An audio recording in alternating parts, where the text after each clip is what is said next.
Doktor. Hello, good morning. Okay, nak berapa hari? Nak 3 hari dah doktor. 3 hari. Okay, sakit apa? Sakit boleh sakit apa? Jangan fikir lama sangat. Hari ni luar banyak sangat orang. Satu orang 3 minit je saya ada. Okey, sorry. Okay. 2 hari demam. 2 hari demam. Okay, demam. Okay, lagi 1 hari batuk lah. Okay? Boleh. Okay, demam ya. Demam kena cek sikit lah. Okay. Okay, 40 suhu. Okay, tinggi sangat ah. So, you kena rehat 2 hari. Okey, boleh. Okay, so sekarang ada promo 1 hari 30, 2 hari 50. Okey, boleh. Okay ya. So, cepat pergi grab. Nah, pergi dekat nurse depan, pergi bayar cepat. Terima kasih doktor. Okay, next one. Hai doktor.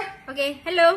Ya, nak berapa hari? Nak 2 hari dah doktor. 2 hari. You lagi Doktor ingat I minggu lepas dah datang dah. You menang Menang lah. Okay, 2 hari lah. Okay, 2 hari sakit apa lagi? 2 hari bagi demam lah doktor. Macam minggu lepas dah demam kan? Oh ya. Okey lah bagi gastrik. Gastric Okay lah, gastric lah. Okay, gastric.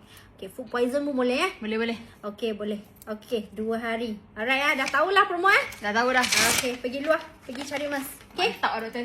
Okay. Janganlah. Tak boleh. Okey. Okay, pergi. Bye. Okay, next one masuk. Hello. Hai doktor. Ya, nak berapa hari?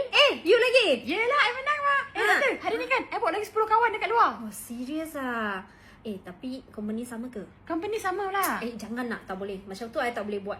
Susahkan saya sikit kalau semua company sama. Okay, tak apa macam tu. You suruh 3 orang pergi dekat klinik depan tu. Okay. Okay. Lagi 3 pergi sana. Lagi 3 pergi sana. Ni semua kawan-kawan saya. Mereka tahu punya. Oh, boleh. Harga promo sama. Promo sama. Cakap nama saya saja. Okay, jom.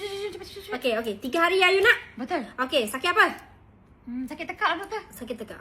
Dengar suara pun ada sikit macam sakit tekak lah. Itulah. Okay, so sakit tekak I bagi 2 hari lah. Lagi 1?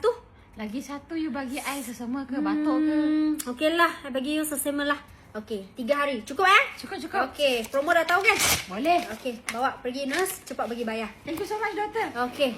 Nurse. Ya doktor, kenapa? Boleh review lah. Hari ni punya MC paper guna habis tu. Oh, lama je ke? Okay, jap.